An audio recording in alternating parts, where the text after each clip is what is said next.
Hello दोस्तों, स्वागत है आपका हमारे एंटरटेनमेंट चैनल पर। आज हम आपको नागपुर के प्रसिद्ध मंदिर के बारे में बताने वाले हैं, जिसे कोराडी माता मंदिर के नाम से जाना जाता है। महाराष्ट्र में नागपुर शहर से 15 किलोमीटर की दूरी पर एक ऐसा स्थान है जहां मां जगदंबा माता विराजी हैं। मां जगदंबा का भव्य दिव्य ऐसा दरबार कोराडी इलाके में है। करीब 300 साल प्राचीन इस मंदिर में मां जगदंबा का ऐसा सुंदर रूप देखते ही बनता है। मान्यता है कि यह मूर्ति स्वयंभू है, यानी इसकी स्थापना नहीं की गई बल्कि यह प्रतिमा खुद यहां प्रकट हुई है। खास बात यह है कि मां जगदंबा की मूर्ति का रूप हर पहर बदलता रहता है। ये प्रतिमा सुबह बालिका रूप में, दोपहर में यौवन रूप में और रात में प्रौढ़ रूप में दिखाई देती है। कोराडी स्थित मां जगदंबा का मंदिर करीब 150 एकड़ इलाके में फैला हुआ है। इसकी एक विशेषता ये भी है कि मां का दरबार चांदी से बनाया गया है। महाराष्ट्र सरकार के पर्यटन विभाग ने इसे पर्यटन स्थल की सूची में शामिल किया है।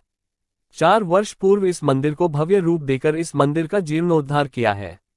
राजस्थान से धौलपुर से लाए गए पत्थरों से इसका पुनर्निर्माण किया गया है। मां जगदंबा का मंदिर के शुरू होते ही एक भव्य द्वार दिखता है। मां के इस मंदिर में कमल का फूल अर्पण किया जाता है। कमल का फूल मां जगदंबा को पसंद है, इसलिए यहां आने वाले भक्त पूजा की थाली के साथ साथ कमल का फूल लाना नहीं भूलते। जगदंबा के दरबार में ज्योत है जो 24 घंटे और 365 दिन प्रज्वलित रहती है। महालक्ष्मी जगदंबा माता के मंदिर परिसर में ही भगवान शिवजी का मंदिर भी है। मंदिर परिसर में दुकानें भी सजी होती है जहां माता की चुनरी, फूलमाला भक्तों को आकर्षित करती है। मां जगदंबा का कोराडी स्थित दरबार जितना सुंदर है, उतना ही मंदिर का आसपास का इलाका साफ सुथरा रखा जाता है। मंदिर का इतिहास। कोराडी को पहले जाखापुर के नाम से जाना जाता था। जाखापुर के राजा झोलन के 7 पुत्र थे: जनोबा, ननोबा, बनोबा, बैरोबा, खैरोबा, अग्नोबा और दत्तासुर।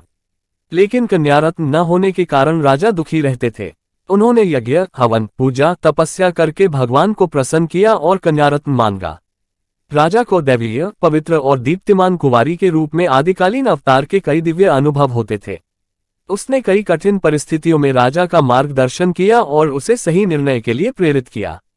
युद्ध के एक बिंदु पर उसने राजा के दुश्मन के बारे में सही निर्णय करके न्याय दिखाया। राजा ने आदिम दैवीय शक्ति को पुनः प्राप्त कर लिया।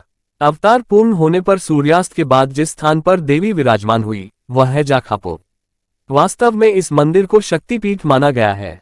महालक्ष्मी जगदंबा संस्थान कोराडी का यह मंदिर नागपुर से लगभग 15 किलोमीटर दूर उत्तर में स्थित है। मंदिर का निर्माण हेमाडपंथी है। यह मंदिर की प्राचीनता को दर्शाता है। भक्तों की आस्था है कि हिंदू जीवन के स्तंभ धर्म, अर्थ, काम, मोक्ष की सफलता देवी के दर्शन से ही प्राप्त होती है। माना जाता है कि जिन्हें संतान नहीं होती है वो माता के दरबार में आकर पूजा पाठ करते हैं तो माता उनकी मुरादें पूरी कर देती हैं। तो चलो आओ हम भी माता के दर्शन कर ले। बोलो जय माता दी।